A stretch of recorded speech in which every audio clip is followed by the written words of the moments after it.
नमस्कार मंडळी, खाद्यरुचीमध्ये मी गौरी तुमचं मनापासून स्वागत करते. आज मी तुमच्यासाठी घेऊन आलेले आहे अगदी पारंपरिक पद्धतीने कच्च्या आंब्याचा आमपापड. अगदी लहानपणीची आठवण ताजी करून देणारा हा खास पदार्थ आहे आणि करायला इतका सोपा आहे आणि वर्षभर टिकतो बरं का. बरं, लहान मुलांना जाता येता पटकन तोंडात टाकता येईल असा हा पदार्थ आहे. चवीला भन्नाट असा लागतो. त्यासाठी काय करायचे आहे, इथं कैऱ्या घ्यायच्या आहेत, स्वच्छ धुवून पुसून घ्यायच्या आहेत. कैरीचं जे साल आहे वरचं ते आपण काढून टाकणार आहोत. हे बघा अशा पद्धतीने सगळ्या कैऱ्यांचं अशाच प्रकारे वरचं साल आहे ते काढून टाकायचं आहे. अगदी पटकन ही रेसिपी होते, काही वेळ लागत नाही. हे बघा संपूर्ण साल आता मी काढून घेतलेला आहे. अशा सगळ्या कैऱ्यांचं साल काढून घेणार आहे आणि कैरीच्या फोडी करून घेणार आहे. दाखवते तुम्हाला. अशा पद्धतीने बारीक बारीक फोडी करून घ्यायच्या आहेत.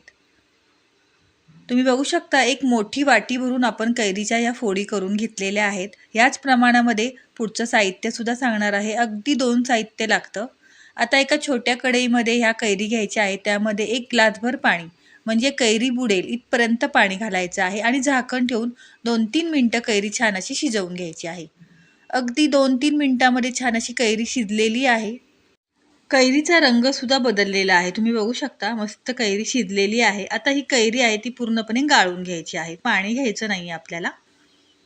आता इथे मी एक नॉनस्टिक पॅन घेतलेला आहे आणि त्यामध्ये इथे छोटीशी गाळणी घेतलेली आहे. त्यामध्ये ह्या शिजवलेल्या कैऱ्या घालायच्या आहेत आणि पूर्णपणे आपण ह्या स्मॅश करून घ्यायच्या आहेत. तुम्ही मिक्सरला फिरवून घेतलात ना तरीसुद्धा चालेल. पण काय होतं ना, ह्या कैरीमध्ये थोड्याशा बारीक शेडी असतात. तर अशा पद्धतीने गाळून घेतल्या ना तर त्या शेडी आहेत त्या पूर्णपणे वेगळ्या होतात. म्हणून मी अशा पद्धतीने जी चाळण आहे, गाळणी आहे त्याच्यामध्ये स्मॅश करून घेणार आहे. म्हणजे काय होईल, आपल्या ज्या शेडी आहेत अशा वेगळ्या होतात. हे बघा तुम्ही बघू शकता. या शेडी आपण घ्यायच्या नाही आहेत आणि हा जो गर आहे तो पूर्णपणे सगळा काढून घ्यायचा आहे. हे बघा चाळणीला लागलेला आहे, संपूर्ण काढून घेऊया. आता ह्या गर आहे त्याच्यामध्ये आपण अर्धी वाटी साखर घालणार आहोत. एक मोठी वाटी कैरी घेतली होती त्यासाठी अर्धी वाटी साखर इथे परफेक्ट प्रमाण आहे. गॅस ऑन करूया आणि हे 2 ते 3 मिनटं सगळं साहित्य आहे ते शिजवून घ्यायचं आहे. म्हणजे कैरी आणि साखर छान अशी एकजीव होईल. दाखवते तुम्हाला कसं चेक करायचं आणि कसं आपल्याला कळणार की हे पूर्णपणे तयार झालेलं आहे. हे बघा छान असं मिक्स करून घ्यायचं आहे. आता आपण साखर घातलेली आहे. पहिल्यांदा काय होतं, हे मिश्रण आहे ते हलकंसं पातळ होतं, पण लगेचच हे मिश्रण आहे ते घट्टसर व्हायला सुरुवात होते. हे बघा पातळ झालेलं आहे. तुम्ही बघू शकता साखर आपली विरघळायला सुरुवात झालेली आहे. 2 ते 3 मिनटात तयार होतं, कारण की आपण जी कैरी होती ती शिजवून घेतली होती, त्यामुळे जास्त वेळ लागत नाही. हे बघा अर्ध तारी पाक व्हायला पाहिजे, पूर्ण अख्खी तार नकोय, हलकासा पाक व्हायला पाहिजे. आणि कढईपासून हे मिश्रण आहे ते सुटायला लागलेलं आहे आणि हलकासा रंगसुद्धा बदललेला आहे. ट्रान्सपरंट आपला रंग तयार झालेला आहे. म्हणजे आपलं हे मिश्रण आहे ते तयार झालेलं आहे. अगदी 2 ते 3 मिनटातच तयार झाले आहे. त्यामुळे जास्त शिजवत बसायचं नाही आहे.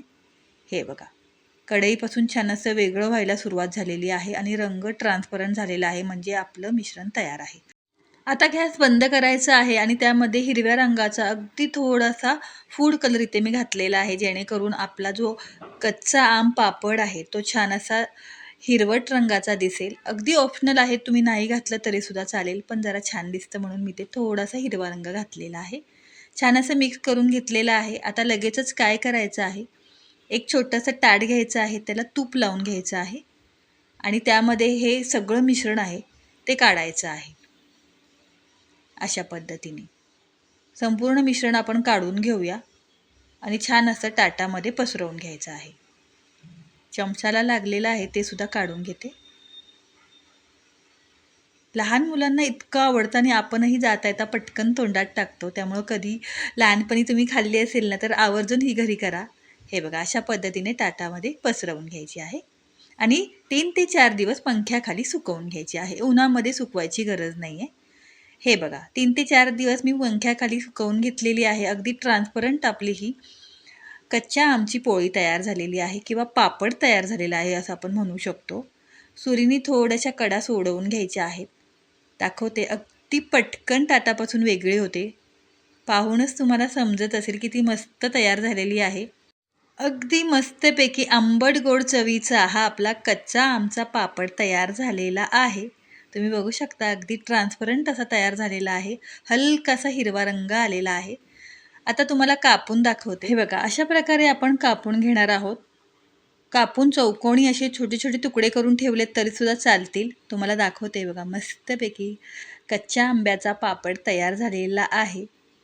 हे बघा, अशा पद्धतीने रोल करून ठेवलेत तरीसुद्धा चालेल किंवा चौकोनी चौकोनी छोटे काप करून ठेवलेत ना तरीसुद्धा चालेल. जाता येता पटकन एक काप आहे तोंडात टाकायचा. आणि तुम्ही बघितलंच, रेसिपी एकदम सोपी आहे. प्रमाणसुद्धा परफेक्ट सांगितलेलं आहे. पटकन कच्च्या कैऱ्या असतील तर लगेच करायला घ्या आणि जाता येता पटकन तोंडात टाका. रेसिपी आवडल्यास लाईक करा. अशाच साध्या सोप्या रेसिपीसाठी खाद्यरुची मराठी रेसिपीला लाईक करा, शेअर करा. धन्यवाद.